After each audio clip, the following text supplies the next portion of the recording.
अभिभाषण पर भी चर्चा हो रही थी, तब भी हम लोगों ने देखा, और बजट पर चर्चा हो रही है तब भी हम लोगों ने देखा। विपक्ष की तरफ से बार बार कुछ बातों को आगे किया जा रहा है। देखिए, सरकार को विकास पर चर्चा करना चाहती है, अभिभाषण से लेकर और यहां तक अगर हम ठीक से देखें तो सरकार मुद्दे पर चर्चा करना चाहती है, लेकिन हमारा विपक्ष साड़ पर अटका हुआ है। मानवर, मैं समझ सकता हूं जिस तरह से विपक्ष की तरफ से बार बार क्या मैसेज जा रहा होगा पूरे देश के अंदर। उत्तर प्रदेश की सम्मानित जनता यहां के बहस को जब देख रही होगी, वो क्या सोच रही होगी मान्यवर, ये भी लोगों को समझ में नहीं आता। आप सब लोगों की चिंता, विपक्ष की चिंता हम समझ सकते हैं। कुछ लोगों के आहार और व्यापार की चिंता बहुत ज्यादा विपक्ष को है। तो एक बात सरकार स्पष्ट करना चाहती है, योगी जी की सरकार किसी भी सूरत में उत्तर प्रदेश की धरती पर, गाय हमारी माता है और निराश्रित पशुओं के साथ, हमारे गोवंश के साथ जो अत्याचार पिछली सरकारों में होता रहा है वो हम नहीं होने देंगे, और किसी भी सूरत में निराश्रित गोवंश को हम किसी का आहार नहीं बनने देंगे। और जो व्यापार करने की कोशिश करेगा उसका क्या हश्र होगा ये किसी से छुपा नहीं है। मैं अभिनंदन करना चाहता हूं उत्तर प्रदेश की सरकार ने जिस तरह से गोवंश की व्यवस्था की है।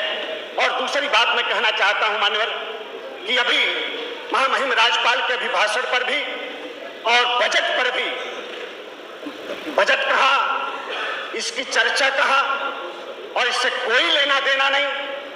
जो महामहिम राज्यपाल के अभिभाषण पर जो बातें आई वही बजट पर भी बातें आई हैं।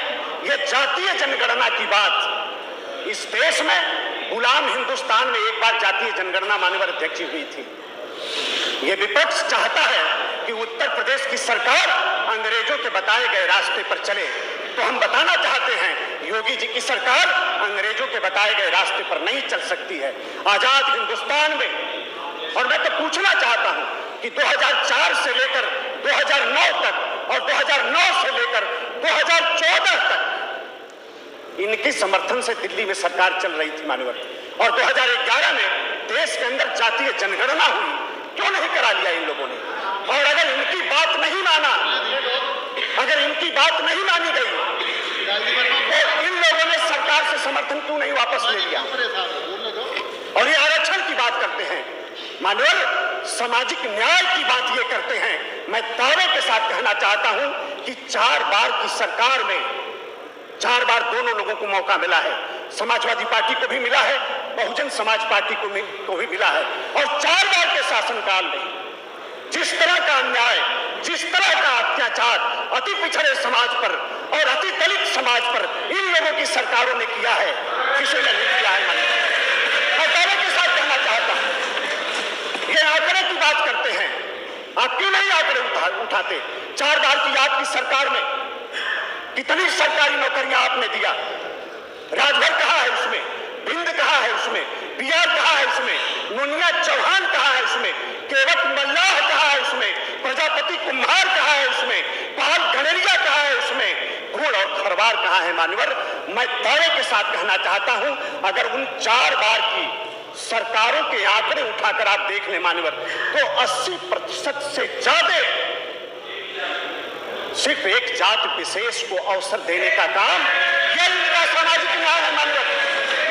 और दशमलव के भी आंकड़े को राजभर नहीं छूता, दशमलव के आंकड़े को भी हमारा निषाद, हमारा केरट, हमारा मल्लाह नहीं छूता, हमारा बिंद बिहार नहीं छूता, हमारा पाल गणेरिया नहीं छूता, हमारा नोनिया चौहान नहीं छूता।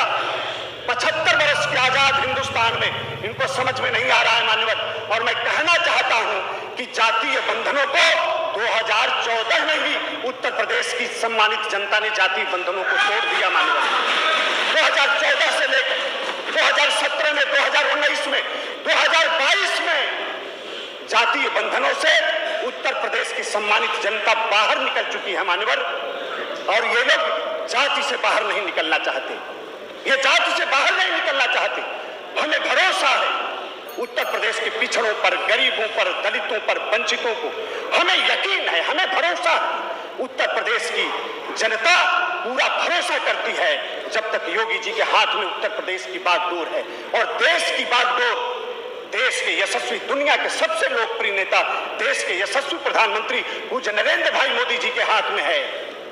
हम नहीं मानते कि उनसे भी बड़ा कोई पिछड़ा समाज में पैदा होने वाला कोई नेता हो।